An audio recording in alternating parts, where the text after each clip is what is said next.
What is going on? TruckerFromNothing here with an update finally. It has been a while since I put out my first video. You can just see I'm at work today on my current job. I went and took my CDL permit test today. It was very simple.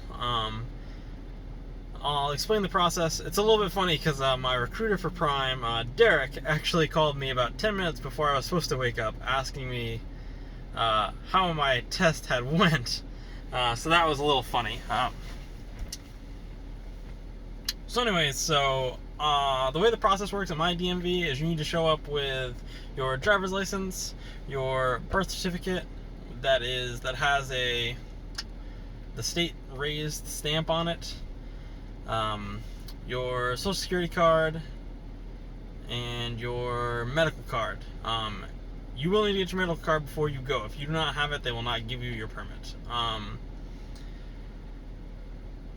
My DMV is doing appointments only, so I had to get an appointment about a month in advance, so it was not a long wait for me to actually get to the counter and get everything set up and get into the testing room. All that was really fast. When I spoke with the test examiner? The person who watches you take the test, he told me that generally the general, combination, and air brakes test usually takes people about 90 minutes. I think he's grossly exaggerating because those three tests together, I believe, are like 80 questions maybe, or somewhere between like 80 and 100 questions total. I don't know what they are off the top of my head, but there's not that many questions, and he said it took 90 minutes. You are not allowed to go to the bathroom during your test, so if you have a small bladder, although I think if you have a small bladder, probably being an over-the-road truck driver is probably not something that you should do. But if you have a small bladder, you should definitely go beforehand. I will say that it did not take me 90 minutes, and I also did the tanker endorsement at the same time, which added, I think the tanker endorsement's like 20 questions, so, 20% more questions. But I think it took me 30 minutes to do all four of them. I did pass. I do have my permit now.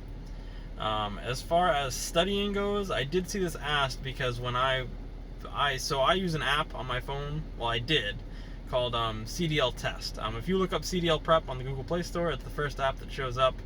I did see other people asking about it in other people's videos, so yes, it does work. It is accurate for Rhode Island at least. Basically the tests on the actual test were identical to the tests that I got on the app, so very helpful there. It was very easy to remember that. That's how I do information best. Usually your local DMV will have a big manual with specific parts that you should read if you're planning on taking your CDL permit test. So if you do better at just rereading and reading over and over, then that may work better for you. Now if you don't have your DOT medical card, and if you don't have your DOT medical card, Prime will pay for you to get it. I already had mine, so they wanted me to use mine just to save them some money. Mine actually expires in 3 months anyways, so they're going to have to renew it then. Now that I have my permit test, I will have to go and get a drug test done. So, yeah, if you want to go to Prime, you're going to need a drug test. I mean, I'm pretty sure everybody drug tests for CDL permit holders, so that's probably the same everywhere. So next week, I will be heading to Pittston, Pennsylvania for orientation. Today I have to work at, I have to work a few more days at AAA, and then I will be leaving. So if you have any questions about the process, about the DMV, about the testing procedure at all, I'm more than happy to answer anything for that, but it is pretty easy, pretty common sense stuff. I will say the things that you need to study the most are air brakes, really important. The tanker stuff was pretty common sense. The ththings that are difficult that are not common sense are like the feet things, like how far does it take on average to stop a 40-foot trailer plus tractor if you're traveling at 50 miles an hour. It's like 400 and something feet or something like that, but it gives you like three specific numbers, like 312, I think it's 312, 456, and then like 5 75 feet or something like that. Like, those are numbers that like seem random, but there are listed in the Rhode Island State CDL book. So had I read it, like I did skim it a bit, but had I studied that, maybe I would have like remembered those feet. Generally speaking,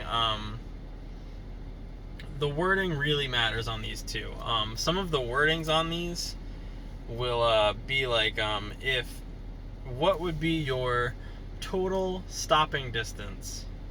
And total stopping distance includes your reaction distance. Whereas what would your braking distance be does not include your reaction distance. And your reaction distance at 60 miles, I think they give it to you at 55 miles per hour, something like 100 feet. So based on how you read the question and whether or not you saw that it said braking versus total braking distance, will change whether or not you get that question right. And that was a little bit annoying, so I would definitely just take your time on the questions if you're worried about that. But as long as you know, like I said, the CDL test thing really helped me. It gives you the exact same questions that are on the test, basically. I mean, the wording may be slightly different, but it's basically the exact same question with the exact same answers. Anyways, that is all I have for now. Like I said, next week I will be driving to Pittston, Pennsylvania to do my orientation, so you will be getting at least one video that week, and hopefully two. Hopefully you'll get a video that week of how orientation went, what it's like, what the hotel situation is like, and then hopefully you'll also get another video once I get my